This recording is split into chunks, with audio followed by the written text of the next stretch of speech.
Bapak,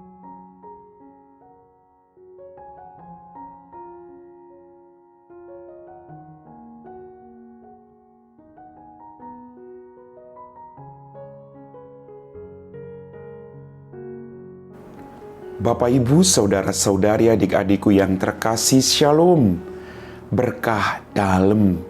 Selamat menikmati hari Minggu bersama orang-orang yang Kau cintai. Kembali pada hari ini, kita akan mendengarkan firman Tuhan. Mari kita siapkan hati kita. Tuhan bersamamu dan bersama rohmu.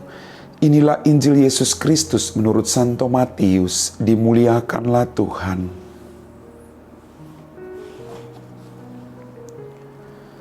Pada suatu hari Yesus keluar dari rumah dan duduk di tepi danau. Maka datanglah orang banyak berbondong-bondong lalu mengerumuni Dia. Sehingga Yesus naik ke perahu dan duduk di situ, sedangkan orang banyak semuanya berdiri di pantai.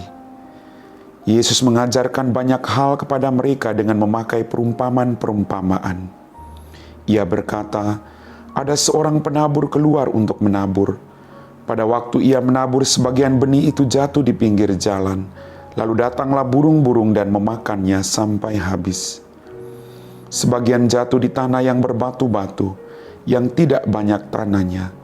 Lalu benih itu pun segera tumbuh, karena tanahnya tipis. Tetapi sesudah matahari terbit, layulah tumbuhan itu dan menjadi kering, karena tidak berakar. Sebagian lagi jatuh di tanah semak duri. Lalu semakin besarlah semak itu dan menghimpitnya sampai mati. Dan sebagian jatuh di tanah yang baik lalu berbuah.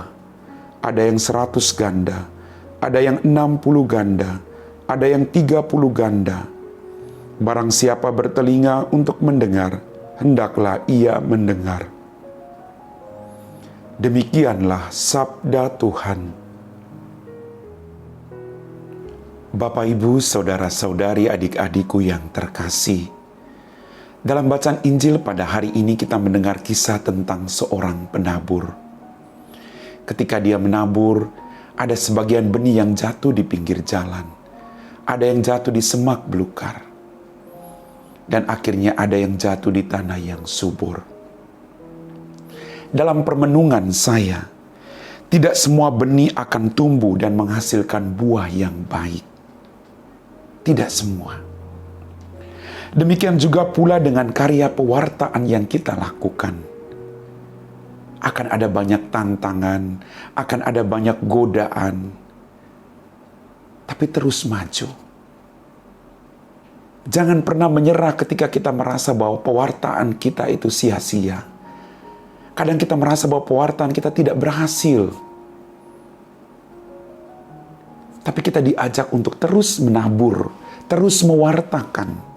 Karena Allah punya rencana yang baik di balik setiap usaha dan kerja keras kita masing-masing. Bapak, Ibu, Saudara-saudari, adik-adik kaum muda yang terkasih. Dalam karya perwartaan, meskipun dilakukan dengan sekuat tenaga dan penuh ketekunan, tetapi tumbuhnya sabda itu tergantung pada kesediaan hati manusia untuk menerimanya. Tergantung kesediaan hati. Maka mari kita terus bekerja keras, terus berdoa agar Tuhan menjamah setiap pribadi demi pribadi, agar mereka membuka hatinya bagi sabda Allah sendiri dalam kehidupan mereka. Bagi saya tidak jadi masalah kalau benih itu jatuh di pinggir jalan, supaya orang tahu bahwa tidak enak kalau jatuh di pinggir jalan. Atau dihimpit semak belukar, supaya orang tahu tidak enak kalau dihimpit oleh semak belukar. Lalu jatuh di tanah yang subur. Kita diajak untuk terus maju dalam hidup ini. Jangan pernah menyerah. Jangan hanya fokus pada kegagalan, tapi terus berjuang.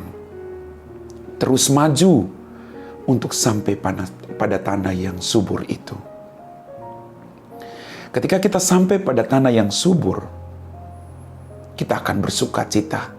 Karena kita melewati tanah-tanah yang lain, tanah yang gersang, tanah yang penuh kerikil, tanah yang penuh semak berduri. Kita akan bersukacita ketika kita sampai pada tanah yang subur. Kita akan berkata, wow, saya mampu melewati itu semua. Maka bagaimana saya berjuang ketika saya sudah sampai di tanah yang subur ini adalah bertumbuh, menghasilkan buah berlimpah, agar semakin banyak jiwa yang dibawa kepada Tuhan. Bapak, Ibu, saudara-saudari, adik-adik, kaum muda yang terkasih. Ketika orang sampai di tanah yang subur, capek lelahnya seakan-akan terbayar. Dia akan berbuah 100 kali lipat, berbuah melimpah-limpah. Tapi ingat, pasti ada tantangannya. Para petani ketika dia menanam pun pasti ada tantangannya. Ada hama, tapi dia harus terus menjaga, dia semprot, dia harus menjaga airnya seberapa. Ketika ada yang tidak beres dia perbaiki, ada usaha dan kerja keras, pantang menyerah. Maka hasil yang dihasilkan juga tidak mengecewakan. Mari Bapak Ibu, kita terus berjuang untuk menabur kebaikan. Maka kebaikan itu akan menjadi berkat bagi dirimu dan orang-orang di sekitarmu. Akan ada banyak tantangan dalam proses penaburan itu. Tapi Allah tidak menutup mata melihat kerja keras dan perjuangan kita. Amin. Bapak, Ibu, saudara-saudari, adik-adikku yang terkasih, kita telah diteguhkan oleh firman Tuhan. Mari kita siapkan hati kita untuk berdoa. Dalam nama Bapa dan Putra dan Roh Kudus. Amin. Ya Tuhan Allah Bapa kami dalam kerajaan surga, terima kasih Tuhan atas rahmat kehidupan berkat berlimpah yang masih Engkau berikan kepada kami. Ampuni dosa dan kesalahan kami. Pada kesempatan ini Tuhan, kami berdoa bagi mereka semua yang sedang bekerja dan yang sedang mencari pekerjaan. Berkatilah mereka yang sedang bekerja dengan rahmat kesehatan, kebahagiaan, rezeki yang secukupnya. Jauhkan mereka dari segala mara bahaya. Berkatilah juga orang-orang yang sedang mencari pekerjaan. Berikanlah mereka pekerjaan sesuai dengan apa yang mereka rindukan. Jauhkan mereka dari keputusasaan ketika perjuangan mereka belum membuahkan hasil. Kami puji Engkau Bapa, kini dan sepanjang segala masa. Amin. Tuhan bersamamu dan bersama rohmu. Semoga kita sekalian diberkati oleh Allah yang Maha Kuasa, Bapa dan Putra dan Roh Kudus. Amin.